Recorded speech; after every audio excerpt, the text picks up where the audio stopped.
അവൻ നല്ലൊരു പാർട്ടിക്കാരനാന്ന് പറഞ്ഞാൽ അവൻ നല്ലോണം എന്ത് ചെയ്താലും ന്യായീകരിക്കുന്നവനാണ് എന്നുള്ളതാണ് അർത്ഥം. അത്തരത്തിൽ പാർട്ടി പ്രവർത്തനം നമുക്ക് പാർട്ടി പ്രവർത്തകരുടെ എണ്ണം മറ്റു പല പാർട്ടികളിലും കൂടിക്കൊണ്ടിരിക്കുമ്പോഴും നമുക്ക് സന്തോഷത്തോടെ ഈയിടെ ഒരു ബൂത്ത് കമ്മിറ്റി എന്റെ നാട്ടിൽ തുടങ്ങിയപ്പോഴും ഞാൻ പറഞ്ഞു, കോൺഗ്രസിന് ഉണ്ടാകുന്ന ഒരു സ്ഥലം ഒരു പൊതു ഇടമാണ്, അവിടെ ആർക്കും കടന്നു വരാം.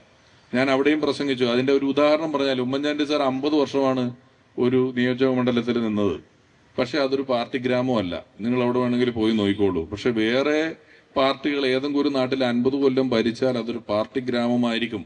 അവിടെയുള്ള ആളുകളുടെ വ്യക്തി ജീവിതത്തിൽ, കുടുംബത്തിൽ, കല്യാണത്തിൽ, ഒളിച്ചോട്ടത്തിൽ, വീടുവെപ്പിലൊക്കെ കൃത്യമായ ഇടപാടുമായി പാർട്ടിയും പാർട്ടി പ്രവർത്തകരും ഉണ്ടാവും.